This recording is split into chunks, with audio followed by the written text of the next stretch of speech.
From the American Experience Storybook, Benjamin Franklin, 1706 to 1790. He that lies down with dogs shall get up with fleas. Poor Richard's Almanac.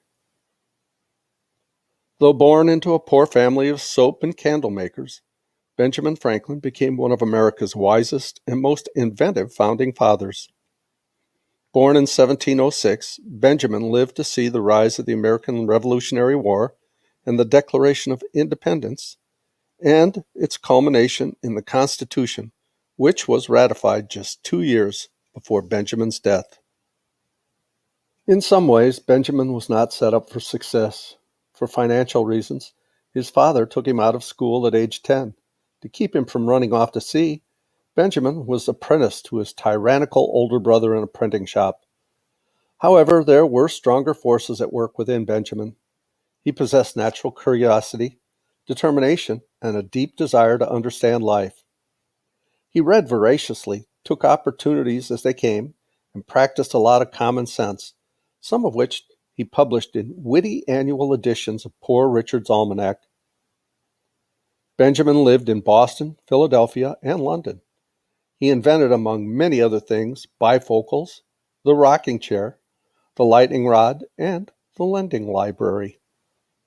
He helped negotiate the Treaty of Paris and draft the Constitution of the United States. It is no wonder he was chosen as one of only 2 non-presidents to be featured on a dollar bill. The following excerpt is from the True Stories of History and Biography by Nathaniel Hawthorne. In the year 1716, or about that period, a boy used to be seen in the streets of Boston who was known amongst his schoolfellows and playmates by the name of Ben Franklin. Ben was born in 1706, so that he was now about 10 years old. His father, who had come over from England, was a soap boiler and tallow chandler, and resided in Milk Street, not far from the Old South Church. Ben was a bright boy at his book, and even a brighter one when at play with his comrades. He had some remarkable qualities which always seemed to give him the lead, whether at sport or in more serious matters. I might tell you a number of amusing anecdotes about him. You are acquainted, I suppose, with his famous story of the whistle, and how he bought it with a whole pocket full of coppers and afterwards repented of his bargain. But Ben had grown a great boy since those days, and had gained wisdom by experience, for it was one of his peculiarities that no incident ever happened to him without teaching him some valuable lesson. Thus, he generally profited more by his misfortune than many people do by the most favorable events that could befall them. Ben's face was already pretty well known to the inhabitants of Boston. The selectmen and other people of note often used to visit his father for the sake of talking about the affairs of the town or the province. Mr. Franklin was considered a person of great wisdom and integrity, and was respected by all who knew him, although he supported his family by the humble trade of boiling soap and making tallow candles. While his father and the visitors were holding deep consultations about public affairs, little Ben would sit on his stool in a corner, listening with the greatest interest, as if he understood every word. Indeed, his features were so full of intelligence that there could be little doubt not only that he understood what was said, but that he could have expressed some very sagacious opinions out of his own mind. But in those days, boys were expected to be silent in the presence of their elders. However, Ben Franklin was looked upon as a very promising lad who would talk and act wisely by and by. "Neighbor Franklin," his father's friends would sometimes say, "you ought to send this boy to college and make a minister of him."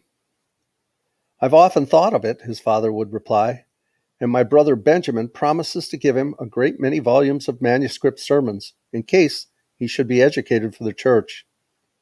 But I have a large family to support, and cannot afford the expense." In fact, Mr. Franklin found it so difficult to provide bread for his family, when the boy was 10 years old, it became necessary to take him from school. Ben was then employed in cutting candle wicks into equal lengths and filling the molds with tallow, and many families in Boston spent their evenings by the light of the candles which he had helped to make. Thus you see in his early days, as well as in his manhood, his labors contributed to throwing light upon dark matters. Busy as his life now was, Ben still found time to keep company with his former school fellows. He and the other boys were very fond of fishing and spent many of their leisure hours on the margins of the mill pond, catching flounders, perch, eel, and tomcod, which came up thither with the tide. The place where they fished is now probably covered with stone pavements and brick buildings and thronged with people and with vehicles of all kinds.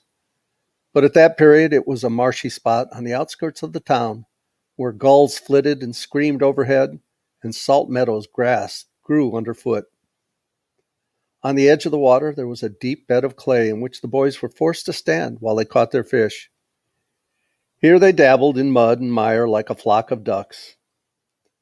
"This is very uncomfortable," said Ben Franklin one day to his comrades, while they were standing mid-leg deep in quagmire. "So it is," said the other boys. "What a pity we have no better place to stand." If it had not been for Ben, nothing more would have been done or said about the matter. But it was not in his nature to be sensible of any inconvenience without using his best efforts to find a remedy. So he and his comrades were returning from the waterside. Ben suddenly threw down the string of fish with a very determined air. "Boys," he cried out, "I have thought of a scheme which will be greatly for our benefit and for the public benefit." It was queer enough, to be sure, to hear this little chap, this rosy-cheeked 10-year-old boy, talking about schemes for the public benefit. Nonetheless, his companions were ready to listen, being assured that Ben's scheme, whatever it was, would be well worth their attention. They remembered how sagaciously he had conducted all their enterprises ever since he had been old enough to wear small clothes. They remembered, too, his wonderful contrivance of sailing across the mill pond by lying flat on his back in the water and allowing himself to be drawn along by a paper kite. If Ben could do that, he might certainly do anything. "What is your scheme, Ben? What is it?" they cried all. It so happened that they had now come to a spot of ground where a new house was to be built. Scattered round about lay a great many large stones, which were used for the cellar and foundation. Ben mounted upon the highest of these stones so that he might speak with more authority. "You know, lads," he said, "what a plague it is to be forced to stand in that quagmire yonder, over shoes and stockings, if we wear any, in mud and water. See, I'm bedabbed to the knees of my small clothes, and you are all in the same pickle. Unless we can find some remedy for this evil, our fishing business must be entirely given up, and surely this would be a terrible misfortune." "That it would, that it would," said his comrade sorrowfully. "Now I propose," continued Master Benjamin, "that we build a wharf for the purpose of carrying on our fisheries. You see these stones? The workmen mean to use them for the underpinnings of a house, but that would be for only one man's advantage. My plan is to take these stones and carry them to the edge of the water and build a wharf with them. This will not only enable us to carry on the fishing business with comfort and to better advantage, but it will likewise be a great convenience to boats passing up and down the stream. Thus, instead of one man, 50 or 100 or 1,000 besides ourselves will be benefited by these stones. What say you, lads? Shall we build the wharf?" Ben's proposal was received with one of those uproarious shouts wherewith boys usually express their delight at whatever completely suits their views.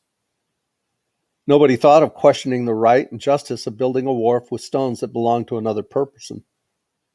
"Hurrah, hurrah!" shouted they. "Let's set about it." It was agreed that they should all be on the spot that evening and commence their grand public enterprise by moonlight. Accordingly, at the appointed time, the whole gang of youthful laborers assembled and eagerly began to remove the stones. They had not calculated how much toil would be requisite in this important part of their undertaking. The very first stone which they laid hold of proved so heavy that it almost seemed to be fastened to the ground. Nothing but Ben Franklin's cheerful and resolute spirit could have induced them to persevere. Ben, as might be expected, was the soul of the enterprise. By his mechanical genius, he contrived methods to lighten the labor of transporting the stones, so that one boy, under his directions, could perform as much as a half a dozen if left to themselves. Whenever their spirits flagged, he had some joke ready which seemed to renew their strength by setting them all into a roar of laughter. And when after an hour or two of hard work the stones were transported to the waterside, Ben Franklin was the engineer to superintend the construction of the wharf. The boys, like a colony of ants, performed a great deal of labor by their multitude, though the individual strength of each could have accomplished but little. Finally, just as the moon sank below the horizon, the great work was finished. And I think we'll pause here and we'll continue with Benjamin Franklin in the next video. Thanks so much for listening. Please reach down, click like, subscribe to our channel. I hope all you CC students are finding this useful. Love you guys. As Tigger says, ta-ta for now.